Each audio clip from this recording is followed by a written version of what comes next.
Bonjour, aujourd'hui nous allons parler de Birds of Prey et la fantabuleuse histoire d'Harley Quinn. Vous savez quand on prend un titre anglais et pour en faire un truc moitié anglais, moitié français, et le titre est encore plus compliqué en anglais. Donc, parce qu'en anglais c'est truc genre avec l'émancipation de l'unique Harley Quinn, voilà. Birds of Prey réalisé par Cathy Yan, que je sais pas ce qu'elle a fait, donc si, elle a fait d'autres films avant, c'est une réalisatrice américaine, pardon, faut dire sino-américaine, parce qu'effectivement, a priori, elle est sino-américaine, avec un éclairage naturel. Alors j'ai fait comme ça, parce que sinon je vois rien du tout, hein, si j'ai le soleil dans la gueule, puis ça fait un peu le masque de Batman. Donc Birds of Prey, j'ai mis du temps à le voir, parce que tout simplement je suis parti en vacances, et puis quand je suis revenu c'était sa 3ème semaine, et j'étais obligé d'aller le voir un peu dans une salle de merde, parce que les gens ont un peu rien à foutre de ce film, il a totalement déserté les salles, c'est dur de le trouver en VO, ce qui est assez étonnant, enfin en tout cas assez étonnant à Paris, la seule ville de France, voyons. Donc Birds of Prey, donc un nouveau film de DC dans a priori ce qui reste du DC Universe, donc plus ou moins la suite de Suicide Squad, sachant que Suicide Squad a été un échec, un succès commercial. En revanche, ça a été un échec critique, donc même s'il y a une suite qui est prévue, je crois, avec d'autres acteurs, la suite pour l'instant c'était Birds of Prey, mais on a viré Jared Leto parce qu'il a cassé les couilles, que c'est un connard, hein, et qui s'est engueulé avec tout le monde, et que on veut plus de Jared Leto, donc il n'y a plus de Joker. Et puis le but c'était de faire un film de femmes par une femme pour les femmes, pardon, vous avez compris, c'est la mode. Le but ça aurait été, ils auraient pu faire Gotham Girls, mais ils ont pas fait Gotham Girls, ils ont choisi d'appeler ça Birds of Prey, ce qui n'a aucun sens, on va y venir. Donc un film sur Harley Quinn en réalité, donc sur l'émancipation d'Harley Quinn, donc plus de Joker, mais surtout pas de Batman. Donc pendant toute l'histoire de ce film qui se passe à Gotham City, Batman se branle, ou il est en vacances, ou je sais pas ce qu'il fait, malgré le fait qu'il y ait Black Mask qui fasse des trucs, et il y a Huntress qui débarque. Alors Birds of Prey à la base, qu'est-ce que c'est? En théorie c'est des justicières, hein, c'est Batgirl, Black Canary, donc Dinah Lance et Huntress. Elena Bertinelli, ceux qui ont vu la série Arrow, parce que maintenant tout le monde a vu la série Arrow, maintenant commence à connaître un peu ces personnages, fort heureusement, parce que sinon je pense qu'ils sont un peu perdus. Donc à la base c'est ça les Birds of Prey, et là en fait ils ont repris d'autres personnages de l'univers Gotham, enfin l'univers Gotham Girl, on va dire de l'univers Batman, donc René Montoya, qui est apparu dans la série animée de 92, vous savez, la meilleure série Batman, Cassandra Cain, mais c'est pas Cassandra Cain en fait, j'ai juste le nom en fait, parce que sinon je vois pas le rapport avec Cassandra Cain, parce que normalement Cassandra Cain c'est Batgirl. Alors normalement dans les Birds of Prey c'est la Batgirl Barbara Gordon, mais là ils ont décidé de mettre Cassandra Cain, mais qui n'est pas vraiment dans les Birds of Prey.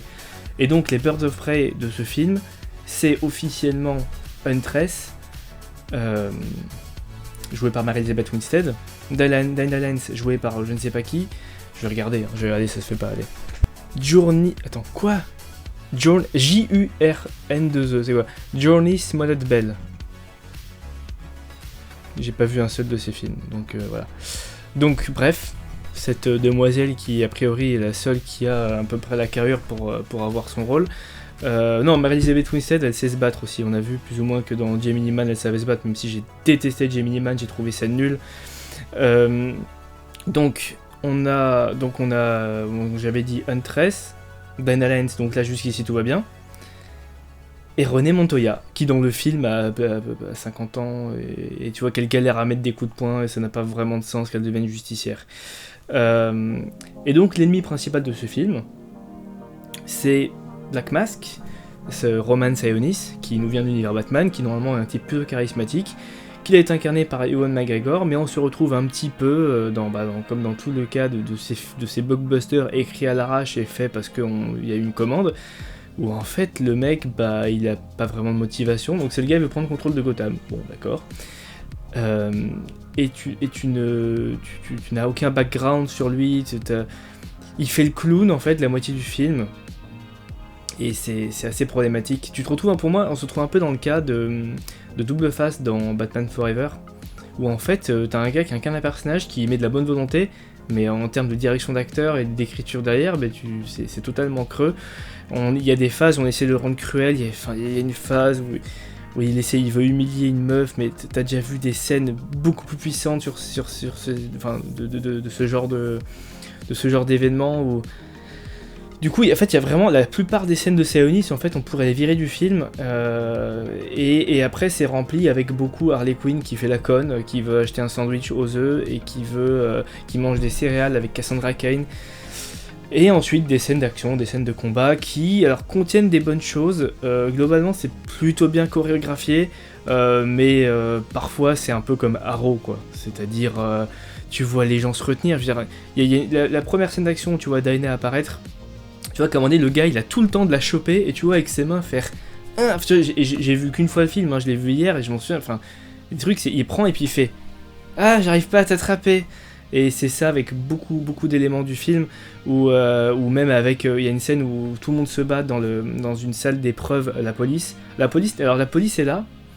À un moment donné, ils se sont fait plus ou moins braquer, on va dire, donc ils étaient un peu... certains étaient assommés et tout.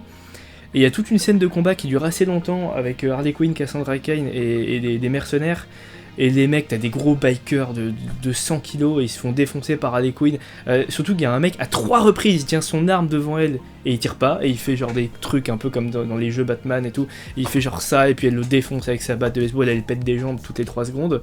Donc le film essaie d'être drôle avec un peu du gore, genre je te casse les burnes et je te pète les jambes et tout.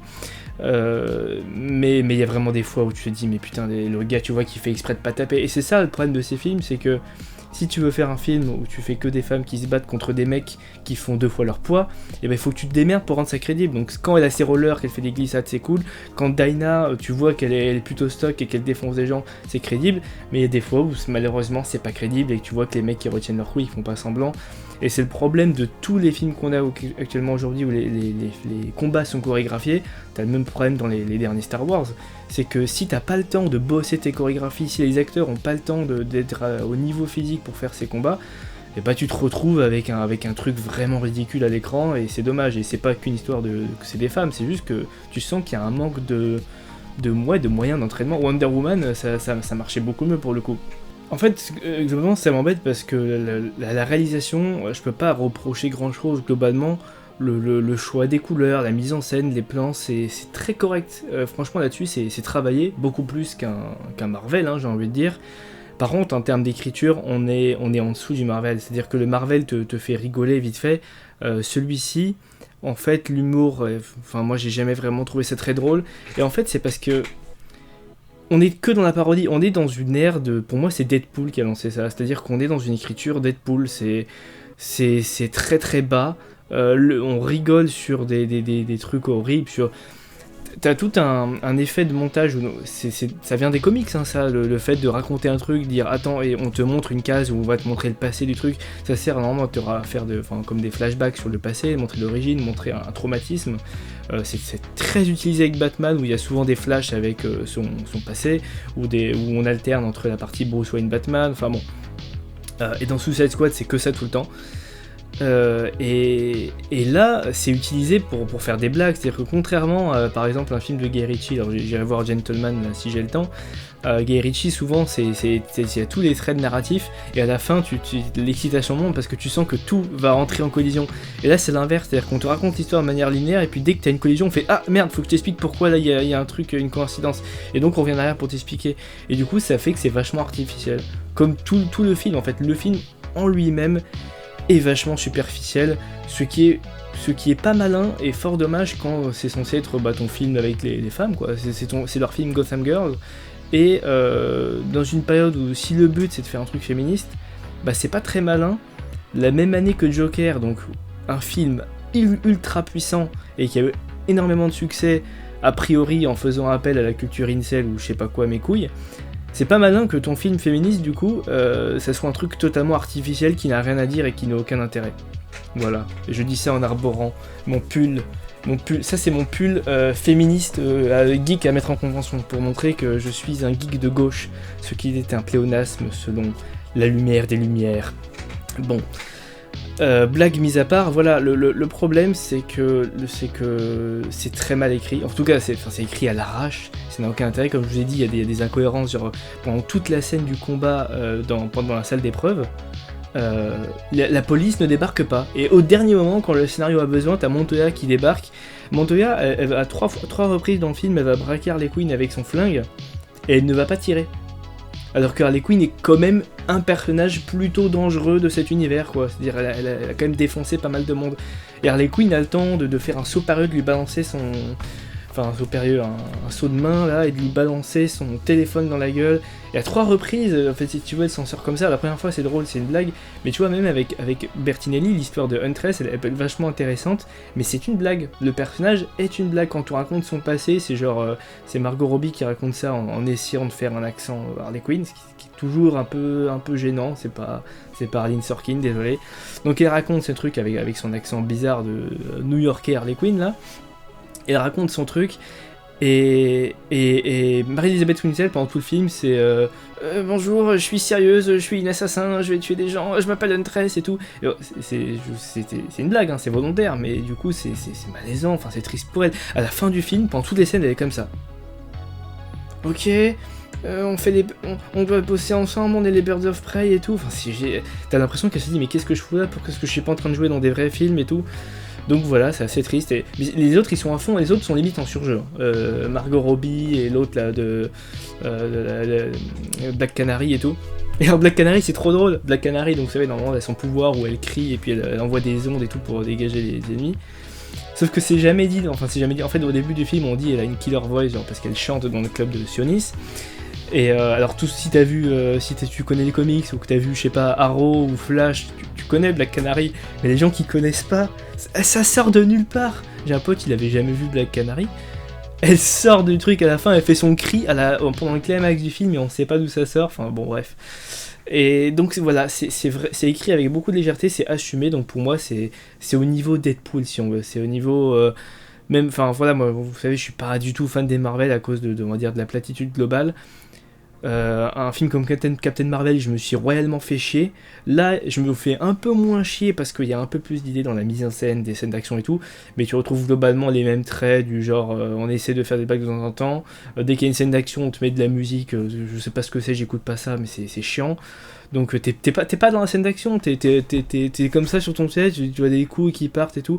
Je sais pas, moi j'arrive pas à rentrer dans les scènes d'action qui sont mises en scène de cette manière-là, enfin en tout cas quand on les fait aujourd'hui dans les films de super-héros. Je trouvais que ça marchait beaucoup mieux dans un truc, je sais pas moi, Batman v Superman, tu sens que les mecs ils veulent se détruire, tu vois. Là non. Là c'est entre la danse et le je te montre un truc gore pour vite fait te réveiller de ton siège, genre ah t'as vu là lui a pété la jambe. Donc voilà, Birds of Prey, malheureusement, ce qui aurait pu être, encore comme tout le reste de DC, ce qui a un potentiel énorme, est ruiné par le fait qu'il n'y ait aucune ambition en réalité. Et les hyènes, non, vous savez, Harley Quinn, elle a 2 hyènes, qui normalement, elle a dit qu'elle les a appelées Bruce et Wayne. Bah, dans le film, en fait, tu sens qu'il n'y a pas d'argent parce que il y en a une qu'on voit 3 fois dans le film. Et quand je dis 3 fois, c'est la 3 scènes vraiment très courtes.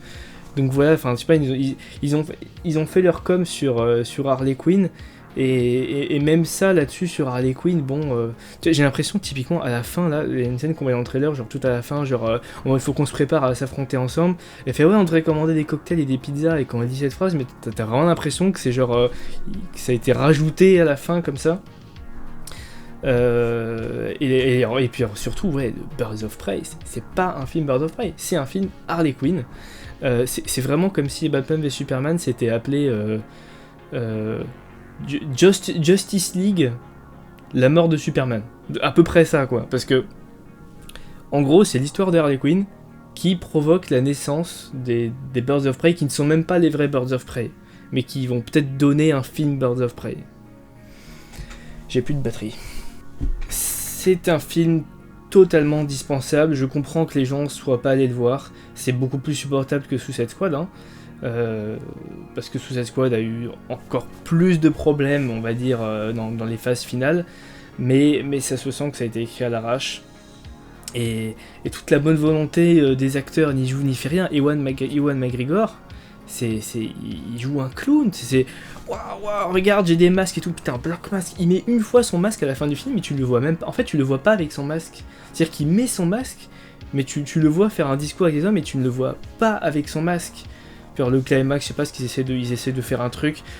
Malheureusement, ce genre de film, enfin, Birds of Prey c'est intéressant parce qu'à la base c'est quand même dans l'univers Batman, donc si tu intègres le Joker, si l'histoire c'était vraiment l'émancipation d'Harley Quinn par rapport au Joker, c'est une histoire intéressante, moi je suis totalement d'accord à dire que Harley Quinn est intéressante lorsqu'elle s'émancipe du Joker.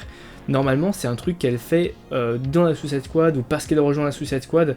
Là c'est parce qu'ils avaient plus d'acteurs, donc ils ont dit notre point de départ s'il n'y a plus de Joker, d'ailleurs ils font même des mini flashbacks, le Joker est totalement coupé, on le voit pas du tout du film. Parce qu'à mon avis, sinon Jared Leto aurait pu faire chier, dire bah vous m'avez mis dans le film, voilà, je veux de l'argent et tout. Donc ils ont un problème de base avec les acteurs, avec la disponibilité, avec le scénario déjà de base qui handicape un peu le truc. Et en plus, c'est qu'ils se refusent à faire, vu que c'était le film des femmes, hors de question qu'il y ait Batman, alors que Batman avait totalement sa place à la fin du film, on n'a pas d'explication de pourquoi il n'est pas là.